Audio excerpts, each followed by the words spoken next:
First of all অনেকের মাইন্ডে অনেক কিছু চলে, যেরকম কৌশিক বলে গেল যে প্রত্যেকটা কোশ্চেন দেওয়ার ক্ষমতা রাখে এই মানুষটা, সেরকম কিছু না। তুমি যদি একটু ফিল করো বিজনেসটাকে নিয়ে, তুমিও হয়তো ক্ষমতা রাখবে।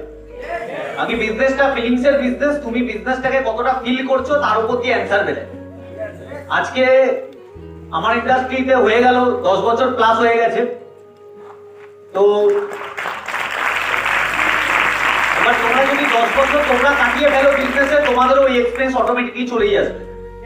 বিজনেস হয়, বিজনেসে তুমি যত দিন কাটাবে, 10 বছর যখন তোমার হবে, তোমার বিজনেসটা একদম জলভাত হয়ে যাবে, মনে হবে কোনো ব্যাপার না বিজনেস করা। ফার্স্ট টাইম যখন প্রথম আমরা এসেছিলাম, আমরাও আমাদের ভেতরে প্রচুর কোশ্চেন ছিল। সেই কোশ্চেন গুলো কোথাও না কোথাও ট্রেনিং থেকেই কমপ্লিট হয়েছে। অনেকের মাইন্ডে অনেক কিছু চলে, দাদা ট্রেনিং আর কতদিন চলবে, 1 মাস 1.5 মাস ধরে তো ট্রেনিংই হচ্ছে, টাকা ইনকাম কবে থেকে আসবে? বাড়িতে রেগুলার লেভেলে একটা জিনিস নিয়ে টর্চার করে, দাদা টাকা। টর্চার আমরা প্রত্যেকেই হই, কম বেশি টর্চার হই। কি নিয়ে টর্চার? টাকা। এবার অনেকের মাইন্ডে আসছে, দাদা টাকা কবে থেকে ইনকাম হবে? দেখো, তোমার কি মনে হয় এখানে যারা যারা প্রেজেন্ট আছো, বসে আছো, তোমার কি মনে হয় আমি গাধা, ক্যাবলা? ভাবলে ভুল করছো। কেন বললাম এই কথাটা? কারণ একটা মানুষ একটা প্ল্যাটফর্মে 10 বছর কাটিয়ে ফেলেছে প্লাস, তার নিশ্চয়ই গাধা না। যদি এখান থেকে কিছু নাই হতো তাহলে 10 বছর থাকলাম কেন? দাদা, আমার দাদা কেন 12 বছর থেকে গেল? 12 বছর মানে 1 যুগ। 1 যুগ একটা প্ল্যাটফর্মে একটা মানুষ রয়ে গেছে, তার মানে কিছু না কিছু কথা পাচ্ছে। এবার অনেকের প্রশ্ন হচ্ছে, দাদা প্রথম পেয়েছো তোমরা, না প্রথম কিছু পাই? দাদা প্রথম যখন পাওনি, তাহলে প্রথম টিকলে গেল। প্রথম 6 বছর আমাদের বিজনেসে কোনো ডেভেলপমেন্ট ছিল না, তাহলে প্রথম 6 বছর যখন ডেভেলপমেন্ট ছিল না, তাহলে টিকলাম কি করে? এখানে যারা যারা আছি তারা প্রত্যেকে ইনভাইটিং করছি, নো খাচ্ছি, ডিডি পড়ছে না, টোন টিটকারি হচ্ছে, ট্রোল হচ্ছে, উল্টো পাল্টা শুনছি, এগুলো কাউন্টিং এই নেই। তুই বলে কেন দাদা এই কথাটা বললে কেন? পৃথিবীর বুকে প্রতিটা ফিল্ড ধরো, প্রতিটা প্ল্যাটফর্ম, তুমি এক্সাম্পলের থ্রুতে ধরে নাও ক্রিকেটে আজকের ডেটে সবথেকে বড় প্লেয়ার কে? Virat Kohli. God of cricket কে? সচিন টেন্ডুলকার। এবার সচিন টেন্ডুলকারের কটা ম্যাচ খেলেছে, বা কত রান করেছে, কটা সিক্স মেরেছে, কটা 4 করেছে, এটা পুরো কাউন্টিং আছে। ইয়েস।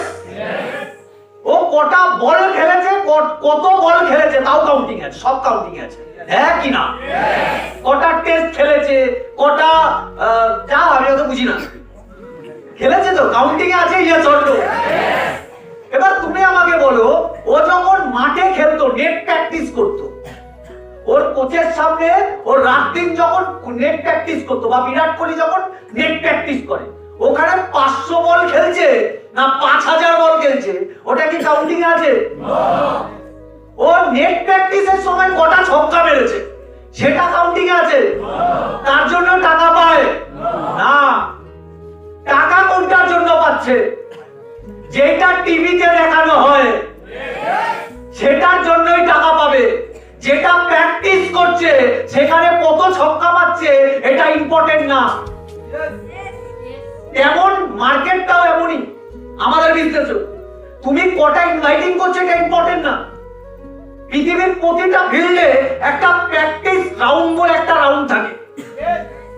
অরিজিৎ সিং আজকে প্লেব্যাক সিঙ্গার বলিউডের, তাহলে আজকে প্লেব্যাক সিঙ্গার, আজকে লোকে ওকে চেনে।